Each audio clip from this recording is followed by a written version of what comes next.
Assalamu alaikum warahmatullah. Yau za mu koyi yadda ake haɗa sabulun gyaran jiki da fuska gaba ɗaya. Abin da muke bukata na farko shine sabulun salo mai kyau wanda ya ɗan bushe kaɗan.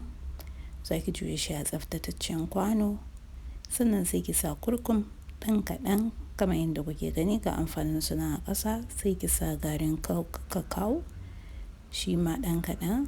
Sannan sai ki sa kofi, wannan shi amfanin shi na maganin ƙuraje.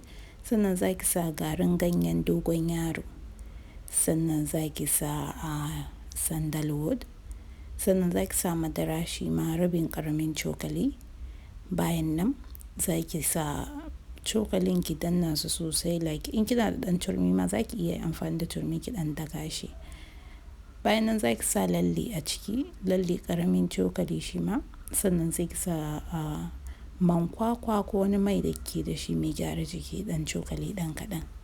Bayan nan za mu sa zuma cokali 3 ƙaramin cokali kenan, babban cokali 1.5 kenan. So bayan nan zan yi amfani da hannu in juya wannan mixture ɗin, ba za a sa ruwa ko kaɗan a cikin wannan abun ba ko wani abu mai ɗauke da ruwa.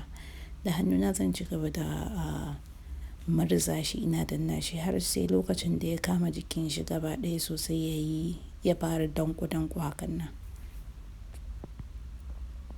Kamar yadda kuke gani yanzu gashi nan dai ya ɗan fara kama jikin shi, amma not bad, ba dai kamar yadda nake so ba. So zan ci gaba da danna shi kamar yadda kuke gani, ban ƙara komai a cikin shi ba, kawai matsa shi na ci gaba da yi.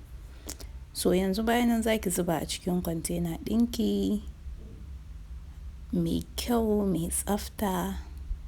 Sannan sai ki danna shi sosai ya kwanta a cikin kwantena ɗin, saboda kar ki bari iska ya shiga tsakanin su. Matsa shi da ke shi zai taimaka mishi wurin kame jikin shi bayan kwana 2. Sannan sai ki zuba zuma a sama. In kin zuba wannan zuman da za ki zuba a sama zai taimaka wajen preserving product in ya daɗe ba tare da ya lalace ba.